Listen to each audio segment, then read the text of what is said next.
working is destroyed. Is it bombed? Is it bombed from the inside? We don't know. We asked Israel for clarifications. We didn't get it. But we asked from UNRWA also clarifications. There has to be absolute transparency on the situation on the ground. The accusations, allegations are serious. We need transparency, we need reviews, we need auditing, and we believe in the international system and the way they will deal with the situation. And the aim should, of course, be that people in need get all the humanitarian assistance that they need. And the vital situation of UNRWA is known to the whole international community, I think. Thank you.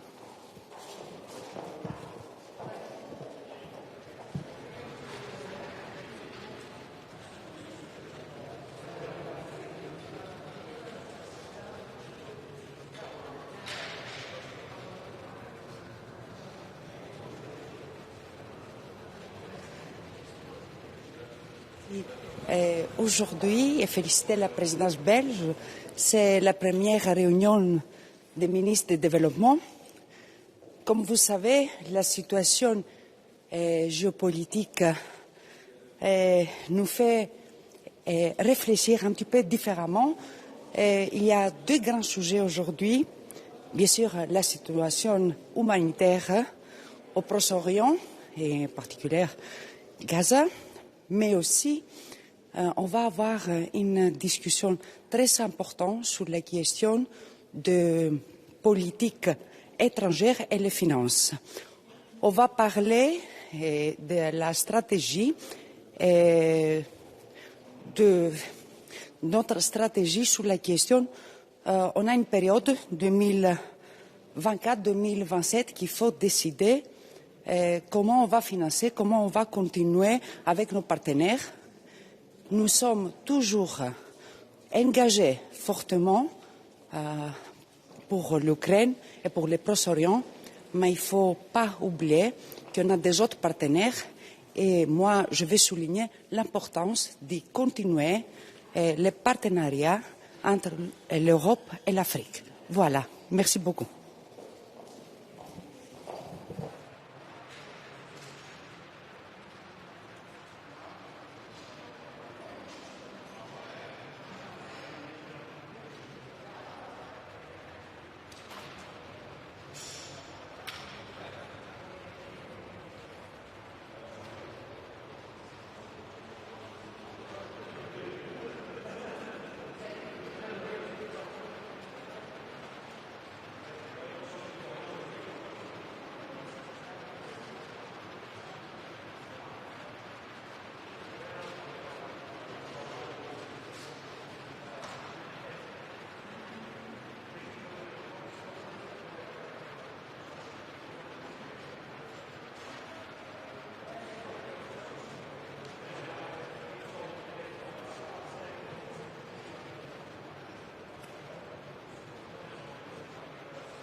So, good morning. If I may introduce myself, I'm Tristan Azvai. I'm State Secretary at the Hungarian Foreign Ministry.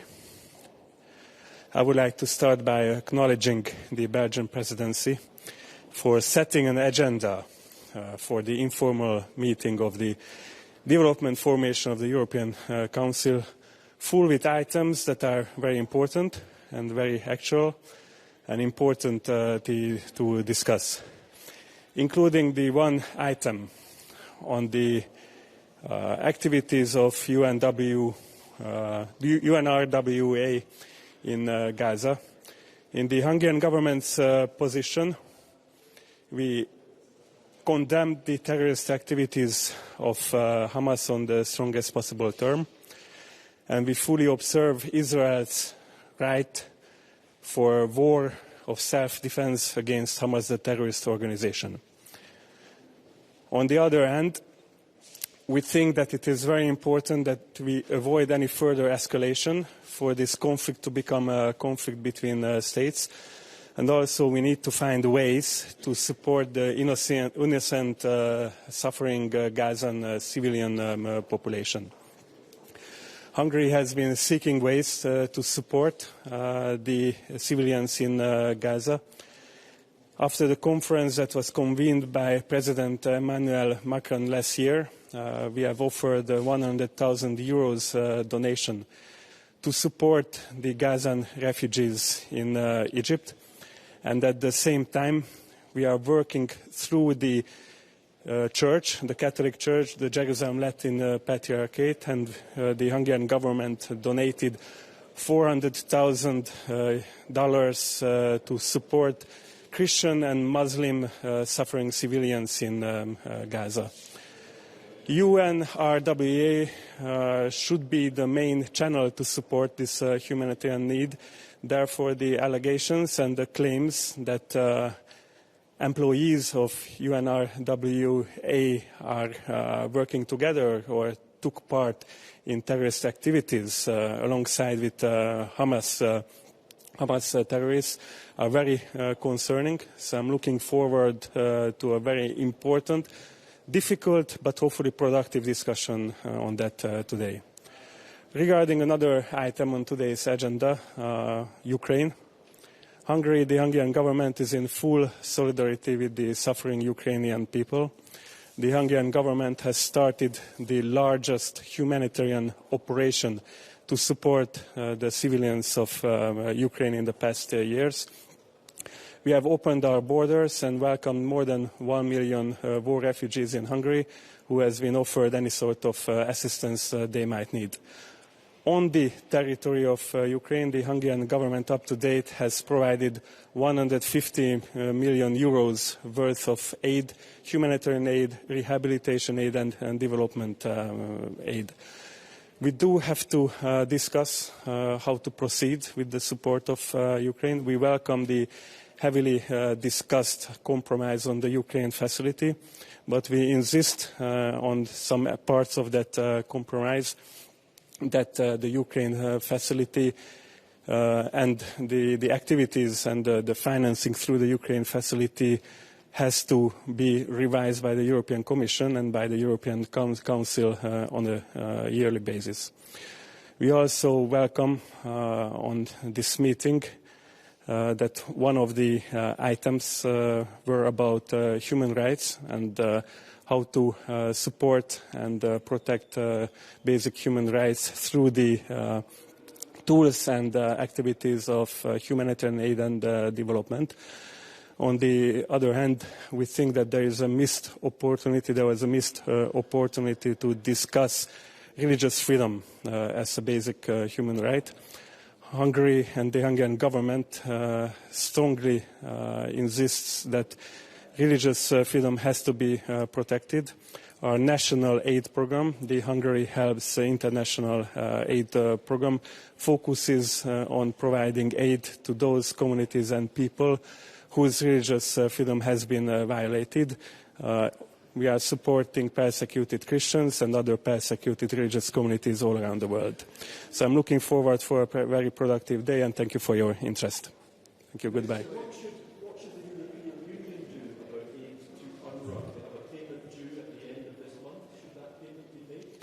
Well, first of all, these claims has to be carefully investigated. I wouldn't like to jump to a conclusion before that. Today is one of those opportunities when we will hear from the leadership of UNRWA, and we will see about their claims and their side of the story. Hungary is not a bilateral contributor to UNRWA, so in this context, it is not a relevant question for us. But the overall European Union's decision should be decided after investigations and talks like what we are going to have today.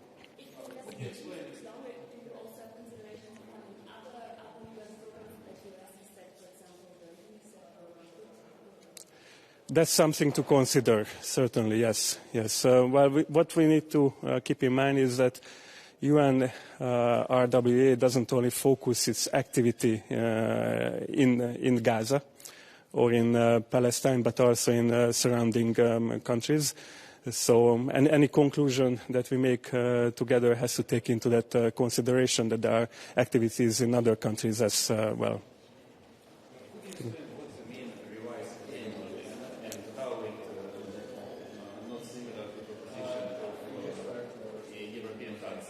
Can you repeat that? Sorry, I cannot hear.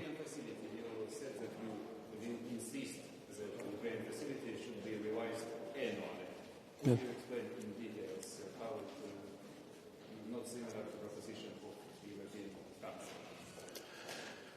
Well, the Ukrainian facility, through the compromise, has been set a budget of 50 billion euros, if I remember. But this is also not we don't see very strong guarantees. There was a compromise referring to that budget cap in the European Council. We would like to see all elements of this compromise to be implemented through the legislative process in the European Commission. Does it mean that you will try to block in some ways? No, the compromise has been reached in the European Council. We agreed to that. All what we are asking and all what we are insisting on is that what has been agreed upon will be implemented in the future.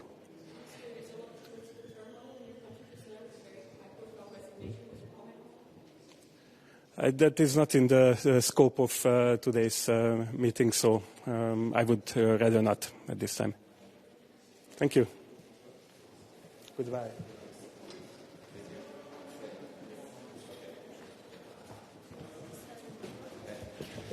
Good morning. In a time when Europe faces a lot of challenges with the scarcity of resources, we need to find a European way to deliver. And I think that the triple nexus to combine peace, humanitarian aid, and cooperation is a very good way. We need to combine localization with cooperation and strong investment, co-creation with the countries that need your support. And I think the parliamentary dimension is very important. Next week in Luanda, the 4 regional assemblies and the joint parliamentary assembly, Africa, Caribbean, and Pacific European Union, will launch its works under the Samoa Agreement. I'm the co-president of this paritarian assembly. I think the parliamentary dimension is a space of dialogue to have this idea to work together with the countries that need our support to enforce the European perspective of development. And this meeting of the Development Committee is very important also for that. Thank you very much.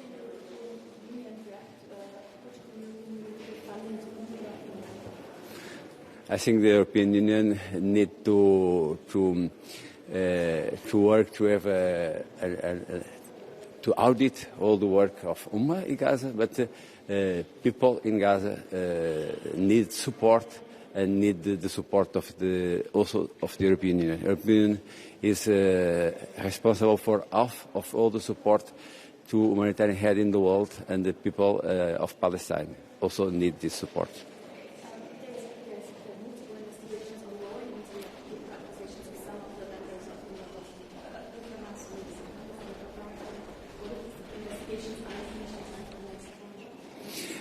Tomorrow in the European Parliament, in the DEVE committee, we will hear people from UNRWA. We will also make this debate. I think we need to have an open mind to know the truth, but not lost the idea that help people is the first goal of the work in the humanitarian field. Thank you very much. Good morning. I'm Thomas Tobé. I'm the chair of the Development Committee in the European Parliament. I very much look forward to the meeting today.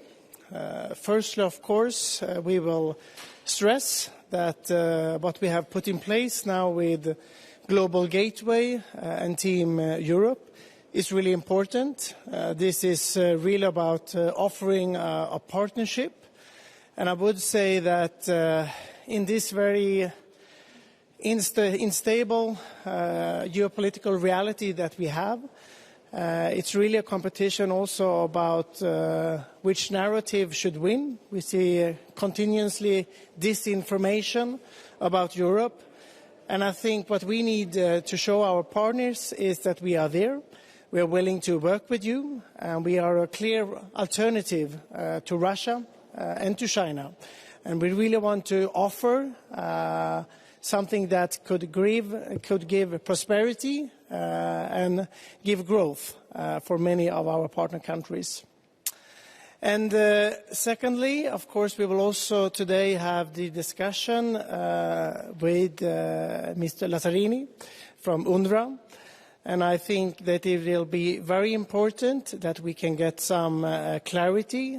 It's a serious allegation that 12 UNRWA employees were linked to the Hamas terrorist attacks. And of course, from the European Parliament, we want to make sure that all our aid can reach the civil population, the Palestinians. It is extremely important. But of course, we also need to know that we can trust, that we have accountability, and that we have transparency. So I do look forward to see what this meeting will give. Okay, thank you.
Schönen guten Morgen. Wir sind hier beim informellen Entwicklungsministerrat in Brüssel.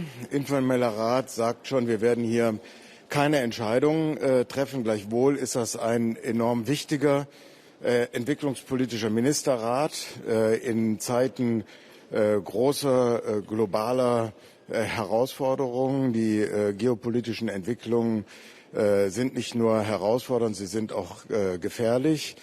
Wir werden hier unter anderem über die Situation in der Ukraine sprechen. Es ist ja so, dass kürzlich die EU zum Glück die zivile Hilfe für die Ukraine, für die Unterstützung der ukrainischen Regierung, aber auch schon für den beginnenden Wiederaufbau freigegeben hat. 50 Milliarden, das ist gut. Ich bin der deutsche Vertreter in der Multigeber-Plattform und werde in den nächsten Tagen wieder in Kiew sein. Und ich glaube, es ist eine wichtige Botschaft von der EU an die Ukraine, aber auch an Putin, dass wir in unserer Unterstützung nicht nachlassen werden. Das ist umso wichtiger, weil wir die Situation in den USA haben. Es ist unklar, inwieweit in der Zukunft die USA militärisch wie auch zivil leistungsfähig sein können. Das bedeutet, dass zusätzliche Herausforderungen, auch zusätzliche Anforderungen, zusätzliche Verantwortung auf Europa selbst zukommt. Wir werden auch über weitere Krisenregionen in der Welt reden, zum Beispiel im Sahel, in den westafrikanischen Staaten. Wir haben hier mehrere Militärputsche gehabt.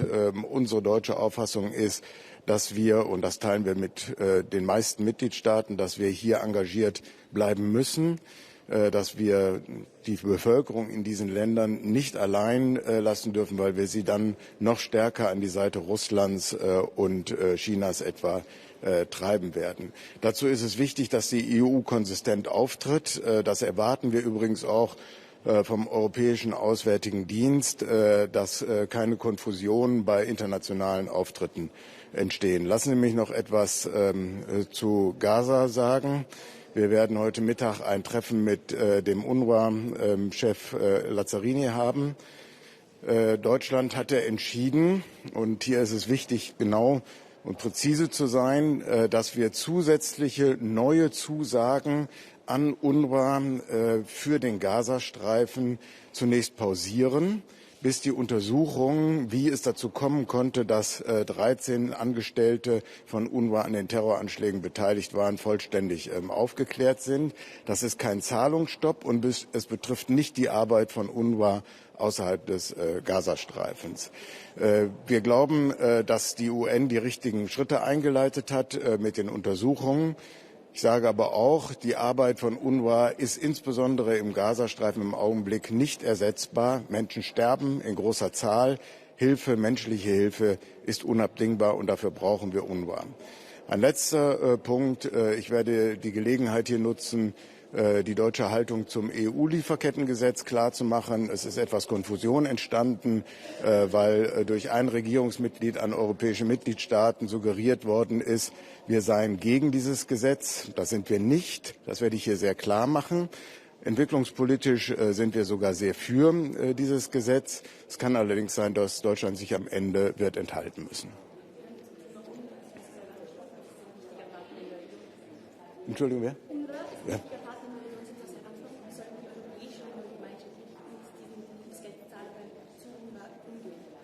Ja, wir werden das ja heute mit Herrn Lazzarini besprechen. Die Mitgliedstaaten reagieren unterschiedlich, weil auch die innenpolitische Situation auch unterschiedlich ist. Es ist ja völlig unbestreitbar und richtig so, dass Deutschland uneingeschränkt an der Seite Israels steht. Wir müssen aber auch sehen, dass unschuldige Menschen, Palästinenser, die mit den Hamas nichts zu tun haben, im Augenblick in enormer Not sind. Und diese Differenziertheit, die braucht es. Wir müssen jetzt schnell die Vorwürfe aufklären. Dazu ist es im Übrigen erforderlich, dass Israel auch alle seine Informationen, die es hat, über Vorkommnisse den Ermittlern der UN rechtzeitig überstellt, sodass sie in diese Untersuchung eingehen können.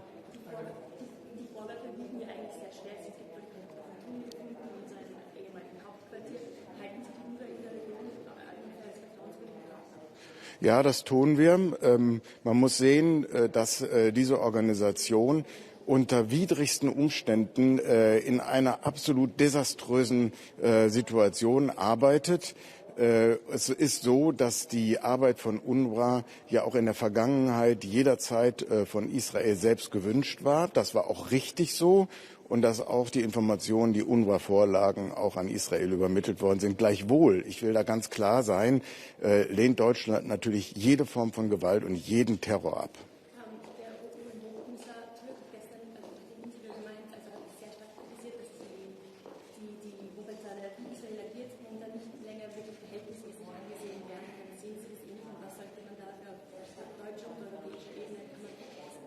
Wir werden das heute in Ruhe mit Herrn Lazzarini besprechen. Yeah, yeah, sure.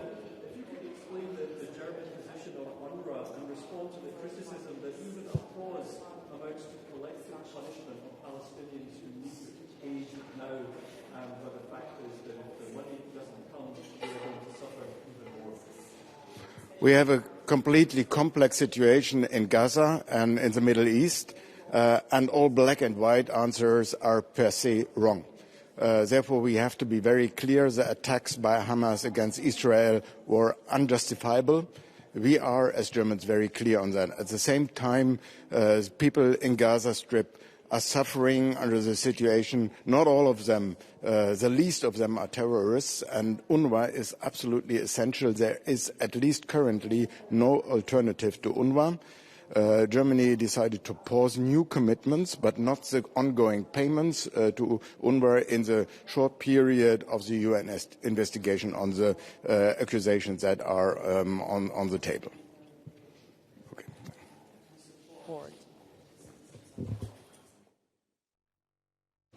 Bien, buenos días.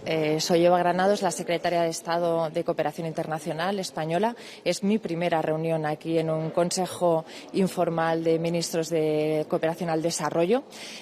Anoche tuvimos una cena interesante con el representante de Derechos Humanos, con el comisionado de Naciones Unidas, donde pudimos poner de relieve lo importante que es los derechos humanos para el desarrollo y el desarrollo para los derechos humanos. Hoy estoy conociendo a todos mis colegas del equipo Europa y tenemos una agenda importante por delante. En un momento en el que se hace la revisión de medio plazo de los temas fiscales aquí en cooperación al desarrollo, para nosotros es muy importante que la Agenda 2030 y el pilar social siga siendo imprescindible y prioritario en este equipo Europa y en el Global Gateway. También tenemos encima de la mesa, y España va a mostrar su apoyo a la situación en Ucrania, a la invasión en Rusia, y por lo tanto el apoyo cerrado a la soberanía de Ucrania, y sobre todo pues que la reconstrucción y las reformas y la ampliación deben ir de la mano. Luego vamos a tener un desayuno interesante con el responsable de UNRWA. Y sobre esta cuestión yo creo que debemos decir un par de cuestiones. En primer lugar, la situación de los civiles gazatíes es insoportable. Tenemos que agradecer el trabajo de las entidades humanitarias que están trabajando en el terreno, especialmente UNRWA. Hemos conocido la denuncia de Israel, que es grave, y tenemos que seguir esas investigaciones, pero tanto Naciones Unidas como UNRWA han reaccionado rápido y han reaccionado bien. Por eso nosotros consideramos que el trabajo de UNRWA en Gaza es insustituible, no puede haber otra entidad que pueda realizar el trabajo que está haciendo, y por eso España, aparte de las donaciones ordinarias, ha hecho un desembolso de 3,5 millones extraordinario durante este mes. Y también queremos subrayar la importancia de, teniendo en cuenta la situación de los civiles en Gaza, tener muy claro cuáles son nuestras responsabilidades como donantes a la hora de hacer los desembolsos que corresponden a partir de ahora y en las próximas semanas. Muchísimas gracias.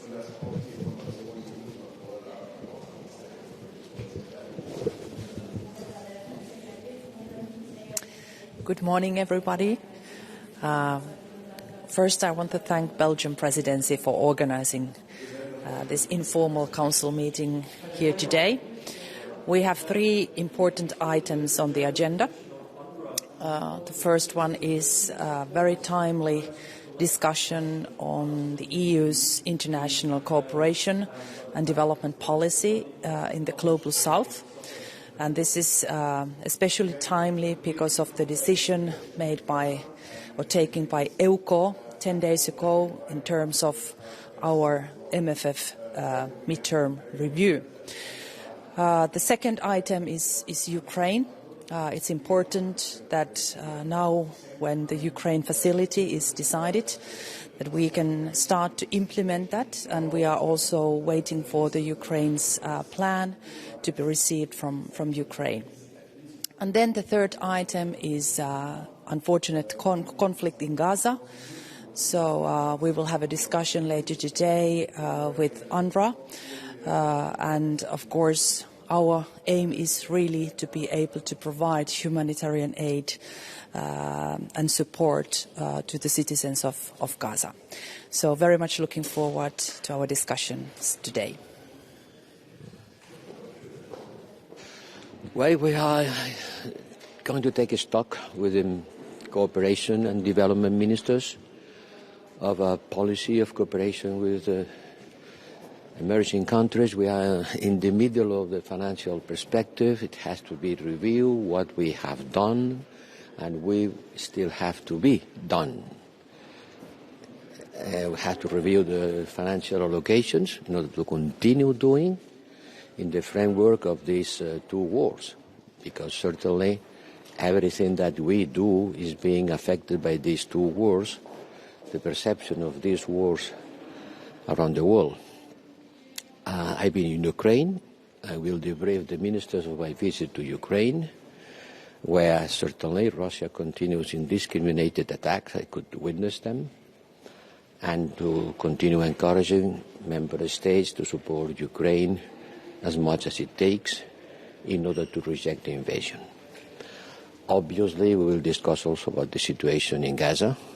Happy to know that 2 hostages have been liberated, but also very much worried by the situation in the border with Egypt, where new military operations seems to be taken by the Israeli Defense Forces. Netanyahu have been asking to the evacuation of 1.7 million people without saying where these people could be evacuated.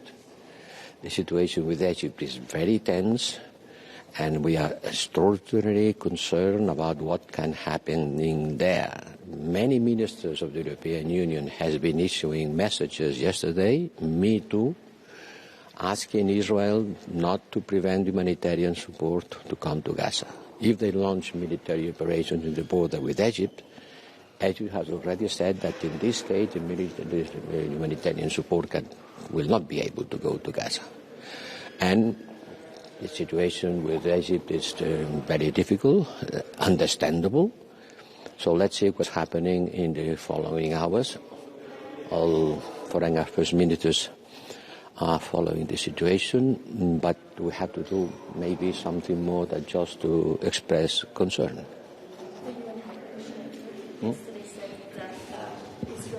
Israel's actions are no longer proportionate. Do you share this assessment? Well, many people say that even the president of the U.S. said yesterday that the operations are no longer proportional, that they are excessive, that the toll of people being killed is unbearable. I think it is a sentence that more and more comes from many people around the world. Even the U.S., who is the strongest supporter of Israel, consider it by the President Biden himself that this action is disproportionated, that the toll of people being killed, civilians being killed, is unbearable, and warning Israel not to continue this way. But my question is, apart from words, what else do you think it has to be done? If you believe that the toll of death is too high, do you have any possibility to make it lower?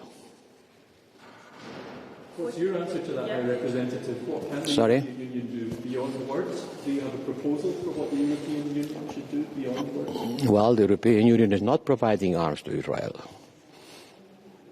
Others do. Others could stop if they want. If you believe that the death toll is too high, maybe you can do something to make it lower.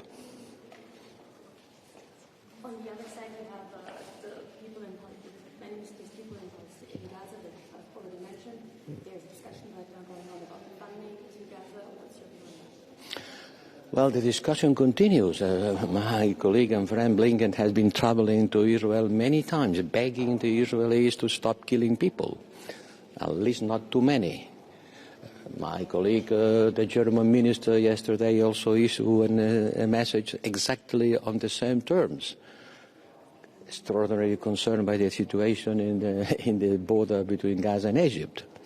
So we have to continue putting pressure on Israel, to have to continue to support the humanitarian crisis. But if they launch an offensive against a highly populated area with more than 1.7 million people crash against a wall, they cannot escape. You know, when there is a war, people escape. But people in Gaza cannot escape. They are in closed door. They are being bombed without being able to escape. So this is the situation. So I hope that the whole world will take stock of it.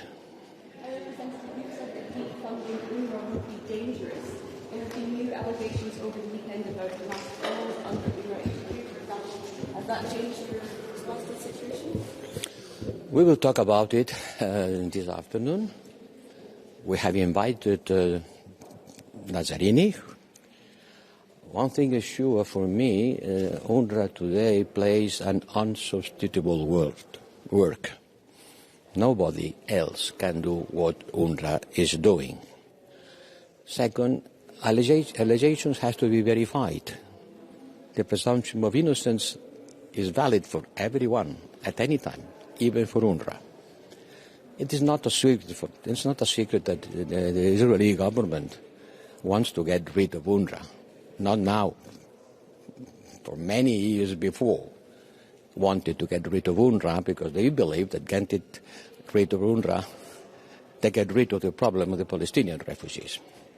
No, it will make it still worse. You know, hundreds of thousands of people are being eating. They eat every day. Hundreds of thousands of people, thanks to the work of UNRWA, and not only in Gaza, in Lebanon, in Syria, in Jordan.